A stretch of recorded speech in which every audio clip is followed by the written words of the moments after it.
Hello बच्चों, चलिए प्रश्न को समझते हैं। प्रश्न है आपके सामने कि अक्रिय गैसों के लिए होते हैं। पहला विकल्प है उच्च आयनन विभव, दूसरा विकल्प है उच्च विद्युत चालकता, तीसरा विकल्प है शून्य इलेक्ट्रॉन बंधुता और चौथा विकल्प है ये सभी। तो आपको बताना है अक्रिय गैसों के कौन से गुण यहाँ पर से आपके सही होंगे। तो इस प्रश्न की मुख्य अवधारणा यह है कि अक्रिय गैसों के जो मुख्य गुण है वो आपको पता होना चाहिए। अक्रिय गैसों के मुख्य गुण कौन कौन से होते हैं, वो किस प्रकार के गुण दिखलाती हैं, ये आपको पता होना चाहिए। तो अक्रिय गैसों के बारे में आपको सब कुछ आना चाहिए, तो आप इस प्रश्न को हल कर सकते हैं। तो अक्रिय गैसें क्या होती हैं? देखिए, आवर्त सारणी का जो 18वां वर्ग होता है जिसमें आपके कुल गैसें होती हैं helium, neon, organ, krypton, xenon और आपके जो रेडॉन होती हैं, ये आपके कुल अक्रिय गैसें होती हैं। इनको अक्रिय इसलिए कहा जाता है क्योंकि इनका जो जो अष्टक होता है वो क्या होता है, पूरा की पूरा भरा हुआ रहता है। इनका अष्टक पूर्ण रहता है और इनको कोई बाह्यतम तौर से ये कोई इलेक्ट्रॉन नहीं लेती हैं, किसी भी तत्व के साथ में कोई अभिक्रिया नहीं करती हैं बड़ी आसानी के साथ।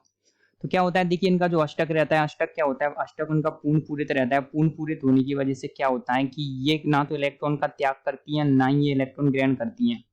तो इनका जो आयनन विभव होगा वो क्या होगा, उच्च होना चाहिए। तो इनका जो पहला विकल्प देखेंगे आप, उच्च आयनन विभव। आयनन विभव उच्च क्यों होगा, क्योंकि इनके जो 8 की 8 इलेक्ट्रॉन है, जो अष्टक के जो इलेक्ट्रॉन है वो क्या होते हैं, इनके नाभिक के साथ में प्रबलता के साथ बंधे होते हैं। तो जब आप उसको खींचने का प्रयास करोगे, इलेक्ट्रॉन को नाभिक का आकर्षण बल से बाहर निकालने की कोशिश करोगे, तो यही तो होता है आपके आयनन विभव। तो क्या होगा, उसको बहुत अधिक आपको ऊर्जा देनी पड़ेगी, इसलिए इनका जो आयनन विभव होगा वो क्या हो जाएगा, बहुत ही अधिक उच्च हो जाएगा।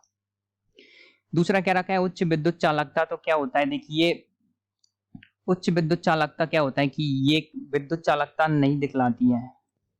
तो इनकी जो विद्युत चालकता होती है वो क्या होती है आपके, इनकी विद्युत चालकता उच्च होती है। तो ये बात भी इनकी एकदम सही है कि इनकी जो विद्युत चालकता है वो क्या हो जाएगी, उच्च हो जाती है। तीसरा विकल्प दे रखा है शून्य इलेक्ट्रॉन बंधुता।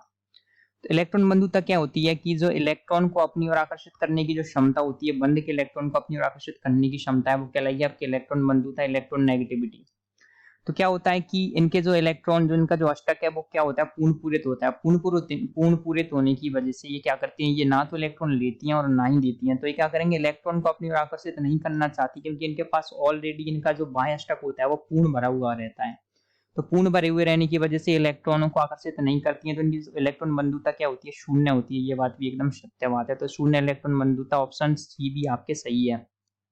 तो विकल्प ए, बी और सी, आपके विकल्प ए भी सही है, बी भी सही है, सी भी सही है। तो विकल्प चौथा कह रहा है कि ये सभी। तो जो आप सही उत्तर आएगा वो आएगा आपके विकल्प संख्या 4, ये सभी।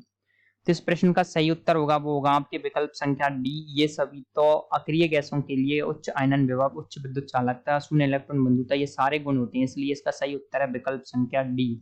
आशा करते हैं आपको प्रश्न का उत्तर समझ आया होगा। धन्यवाद।